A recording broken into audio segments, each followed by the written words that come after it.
या देवी सर्वभूतेषु मायारूपेण संस्थिता नमस्तस्यै नमस्तस्यै नमस्तस्यै नमो नमः। जयंती मंगला काली भद्रकाली कपालिनी दुर्गा क्षमा शिवा धात्री स्वाहा स्वाधा नमस्तुते। सोऽयं विभूषण सुरवर सर्वाधिपा सर्व सर्वगत शिव सस्निभ श्री शंकर पात्मा। ओम ह्रीं क्लीं चामुण्डे विद्यै नमः। ओम ह्रीं क्लीं चामुण्डे विद्यै नमः। ओम ह्रीं क्लीं चामुण्डे विद्यै नमः। ओम हरि ओम विष्णु विष्णु तस्य श्रीमद्भागवत पुरुष पुराणे कलयुगे कल प्रथम चरणे जम्बूदीपे भूलोके भारतवर्षे भारत खंडे आर्यवर्त देशे आज श्री दुर्गा प्रीतार्थे आज हम सब यह विचार करेंगे कि माता सीता गौरी के मंदिर में माने सती के मंदिर में आज पूजन के लिए आई और पूजा किस प्रकार से उन्होंने किया कि जो आज सती माता प्रसन्न होकर के माता सीता को उनके कर कमलों में अपनी माला को भेज दिया। इसके ऊपर हम सब विचार करेंगे। अब वह कौन सा ऐसा अस्तु थी, कौन सी ऐसी पूजा थी जो माता सीता ने पूजा की और माता गौरी उनके आशीर्वाद उनको दिया। विनय प्रेम बस भई भवानी और खसी माल मूरति मुस्कानी। आया शब्द विनय का। विनय क्या था? माता सीता ने कौन से ऐसी प्रार्थना की कि जो माता सती ने उनको उठा करके अपना माला और सीता के हाथ में डाली। मोहि पुकारत देर भई जगदम्बा विलम्ब कहाँ करती हो। आदि की ज्योति गणेश की मातु कलेश सदा जन के हरती हो। की कहु देवन गाछ कियो तह धाय त्रिशूल धरती हो। अब की कहु दैतन युद्ध कियो तह सोड़ित खापर ले भरती हो। अब मोहि पुकारत देर भई जगदम्ब विलम्ब कहाँ करती हो। इस प्रकार से माता सीता ने आज आकर के माता गौरी की पूजा की और माता गौरी यानी माता सती ने अपना माला सीता के कर कमलों में दे दी। माता सीता और गौरी ये आदि शक्तियां हैं, जगत जननी हैं। आदिदेव महादेव और माता सती दोनों मंदिर में विराजमान। इस प्रकार की आराधना, इस प्रकार की पूजा करने पर आज माता सती को विधिवत उनके मनोकामना की पूर्ति के लिए माता सती ने ये वरदान दिया और भोलेनाथ खुश होकर के जाकर के धनुष के ऊपर विराजमान।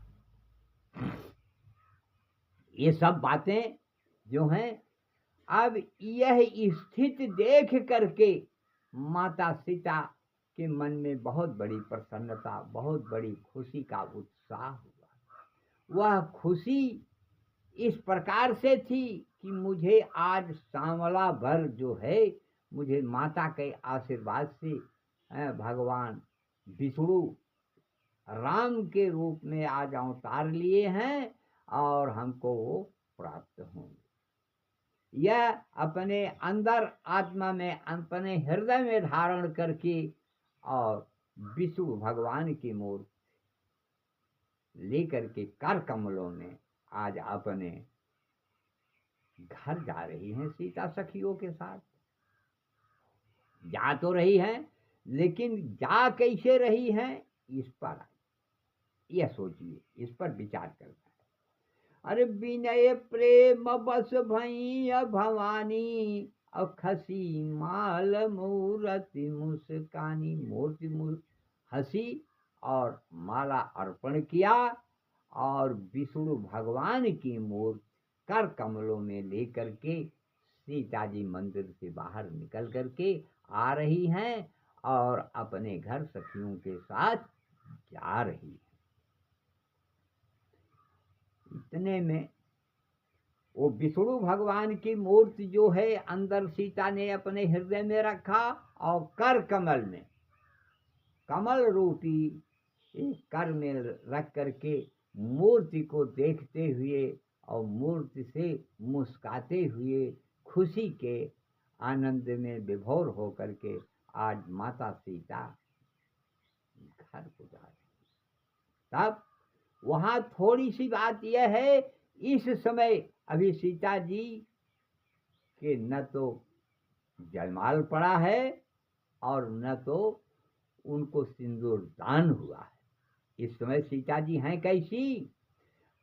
रही कुमारी पति संग, पिता भवन को जात, और तीन त्रिलोक कर पर धरे, मंद मंद मुस्कान।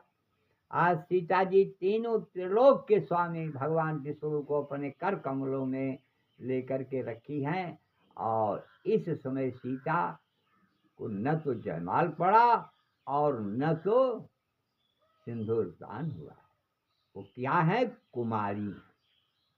आज कुमारी अवस्था में पति संग जा, हृदय में माने हुए पद को, मनसा से माने हुए पद को लेकर के आज सीता जी हृदय में बैठाए हुए भगवान विष्णु को अपने कर कमलों में लेकर के जा रही। इस तरह से विद्वानों पंडितों का यह कथन है कि आज सीता कुमारी हैं लेकिन पति उनके साथ, माने ब्रह्म उनके साथ है।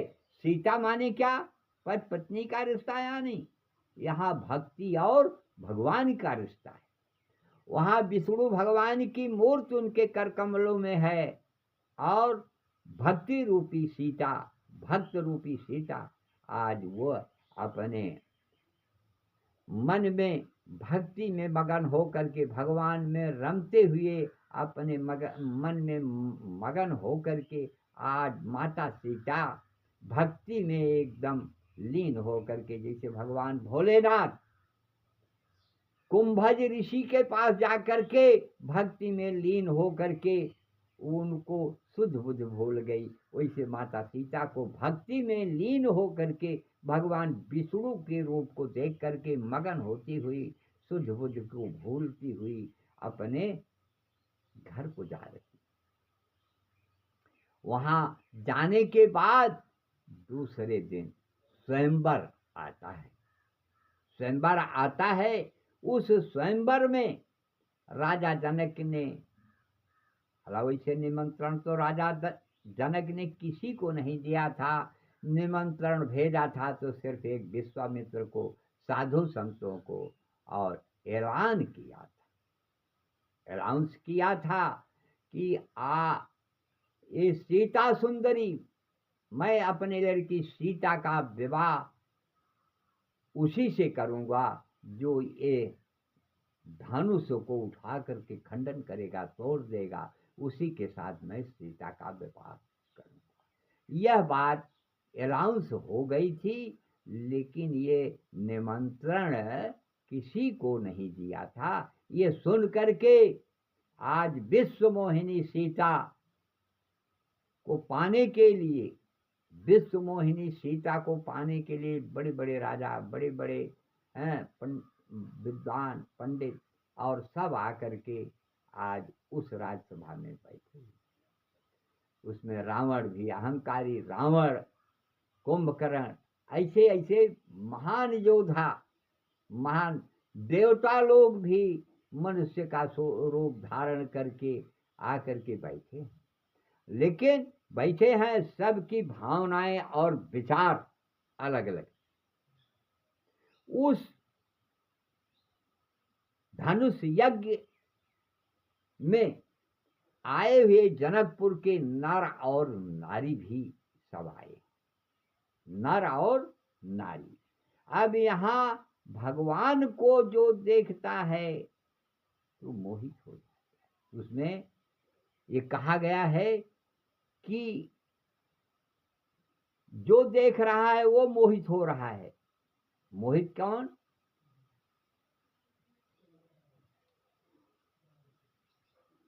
मोहे न नारी नारी के रूपा, अपन गारी यह चरित्र अनुपा। उत्तरकांड में बाबा तुलसीदास ने ये लिख दिया है कि या स्त्री स्त्री को देख करके कभी मोहित नहीं होती हैं, ये तो लिख दिया। लेकिन आज यहाँ भगवान राम और प्रांगण में, आज यज्ञ मंडल में सीता जी दोनों हैं। लेकिन यहाँ कैसे क्या है?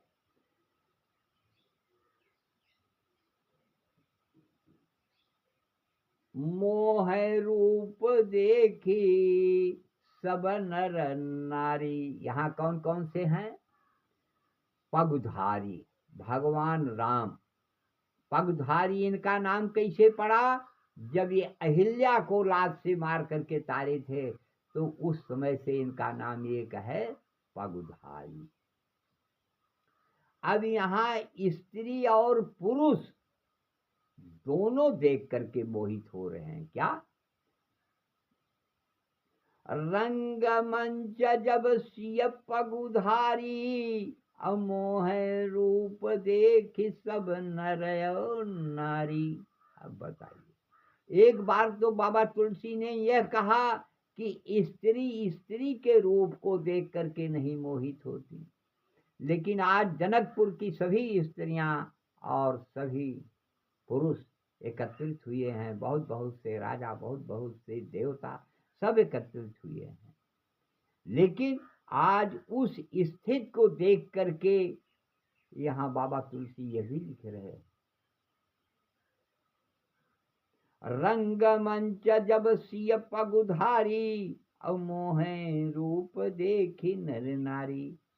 यहाँ थोड़ा सा समझने की बात, स्त्री जो है स्त्री के रूप को देख करके मोहित नहीं होती हैं। यह उत्तरकांड की चौपाई है, सही है। आज यह मोहित की कैसे हो रही हैं? भगवान रूप के अंदर पगधारी माने भगवान राम, अहिल्या को तार करके उनका एक नाम पगधारी पड़ा। आज पगधारी को देख करके स्त्रियां मोहित हो रही हैं। और सीता, विश्व सुंदरी माता सीता को देख करके आज ये कौन मोहित हो रहा है? पुरुष वर्ग।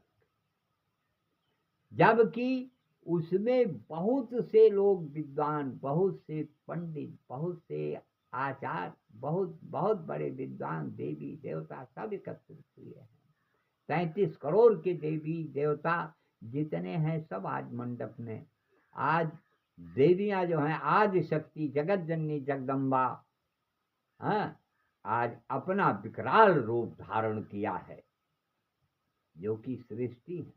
आज सृष्टि अपने विकराल रूप को धारण करके यह स्थिति विद्यमान किया, और विद्यमान करते हुए आज यह स्थिति भगवान शंकर देख करके बहुत मगन है।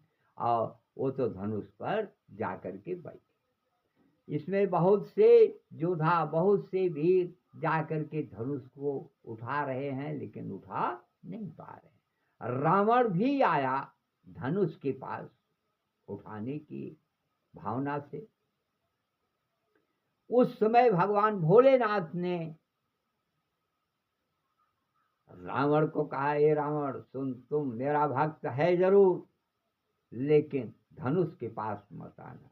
अगर धनुष छुएगा या धनुष तोड़ने के भाव से अगर आया है तो धनुष अगर तोड़ेगा तो धनुष के छुएगा तो मैं अभी अभी तीसरा नेत्र खोल करके तुमको भस्म कर देंगे। यह भावना जो है रावण को जब सुनाई पड़ी, यह विचार जब सुनाई पड़ा तो रावण मन ने ही प्रार्थना किया, हे भोलेनाथ आखिर धनुष तोड़ेगा कौन? कहा जो धनुष पर, भोलेनाथ ने कहा जो धनुष के ऊपर लिखा है धनुष तोड़ने वाला वही होगा। क्या ब्रह्माक्षरी शब्द है, जो ब्रह्माक्षरी शब्द में धनुष तोड़ेगा कौन? ये ब्रह्माक्षरी शब्द में लिखा हुआ है धनुष के ऊपर, वही तोड़ेगा। उसके मस्तक पर लिखा है, जो तोड़ने वाला है उसके मस्तक पर लिखा हुआ है। क्या लिखा है? पिता वचन पिता मरण बन 14 वर्ष वनवास लिखा, सीता हरण रावण का सर्वनाश लिखा। उसके मस्तक पर लिखा है, वही धनुष तोड़े। अब रावण धनुष को छुआ तो नहीं, लेकिन लगा देखने की किसके मस्तक पर यह लिखा है। तो देखा तो राम के मस्तक पर लिखा है कि धनुष तुम ही तोड़ोगे। जाकर के राम से कहा भी कि धनुष को तुम ही तोड़ोगे। तो राम ने कहा भैया इसमें बहुत बहुत से बड़े बलवान वीर आए हैं, धनुष हम ही कैसे तोड़ेंगे? कहा नहीं, धनुष पर जो लिखा है वो तुम्हारे मस्तक पर लिखा है। तो भगवान राम ने कहा कि धनुष पर क्या लिखा है? कहा वही जो तुम्हारे मस्तक पर लिखा है वो धनुष पर लिखा। कहा तो इस तरीके से 2-3 बार वार्तालाप हुई और वार्तालाप होने के बाद धनुष जो है आज रावण ने कहा कि जो मस्तक पर है वो धनुष पर है, जो धनुष पर है मस्तक पर है। भगवान राम ने कहा ये भरमा रहा है तो चलो हम इसको भी भरमा करके देखते हैं। कहा कि तो हमारे मस्तक पर और धनुष पर क्या लिखा? उस समय रावण कहा कि पिता मरण वनवास लिखा, सीता हरण रावण का सर्वनाश लिखा। इसलिए तुम्हारे मस्तक पर यह लिखा हुआ है, इसलिए धनुष तुम्हें तोड़ोगे। तो यह बात रावण सीता स्वयंवर से ही जान रहा है, ये आएंगे और ये हमारा उद्धार करने के लिए इनका जन्म हो गया है। ये पर ब्रह्म परमेश्वर हैं और सीता जो हैं ये भक्ति हैं। इसलिए रावण चुपचाप जाने तो लगा, लेकिन बहुत से राजाओं ने हंसी उड़ाई, ताली पीटी कि ये भी आया था जो तीनों त्रिलोक माने शंकर जी कैलाश पर्वत को उठा करके और गेंद की तरह खेलने वाला, ऐसा रावण जब चला जा रहा है तो ये धनुष टूटने वाला नहीं। तो सब लोग हंसी उड़ाने लगे, ये भी आया था धनुष तोड़ने के लिए, सीता से विवाह करने के लिए। उस समय रावण सुना और घूम करके बोला कि सुनो, धनुष तोड़ना न तोड़ना ये हमारी मर्जी है, तोड़ें या न तोड़ें ये हमारी मर्जी, लेकिन सीता को एक बार लंका ले जाएंगे। ये सब लोग बोले कि जाओ, तो धनुष तो तोड़ नहीं पाए तो सीता को ले जा सकते। तो रावण वहां भक्ति भाव से, रावण की विद्वान आदमी था रावण, आज सीता माता को उसी दिन से अपने हृदय में बसाया था। हृदय में बसाया कि चलो कब हम सीता का दर्शन करें और कब हम सीता को लंका ले आए। सीता स्वयंवर से ही ये बातें चल रही थी। आज कथा जो है सीता स्वयंवर में यही हो गया। भगवान राम ने धनुष का खंडन किया और माता सीता ने भगवान राम के गले में जयमाल डाल करके और बाकी कथा समाप्त होती। समय परिध पर आ गई है और परिध समाप्त होने जा रही है, इसलिए कथा आगे जो है शुरुआत की जाएगी। इसके बाद जो है कथा का समावेशन जो है आगे चलता रहेगा। बोलिए शंकर भगवान की जय, बोलिए हनुमंत लाल की जय। बोले कथा विसर्जन होत है, सुनहु देव मन लाए। और जो जहाँ से प्रभु आए हो, तह का करो पयान। बोलो सियावर रामचंद्र की जय, बोलिए हनुमंत लाल की जय, बोले आदिशक्ति जगत जननी जगदम्बा अम्बा की जय।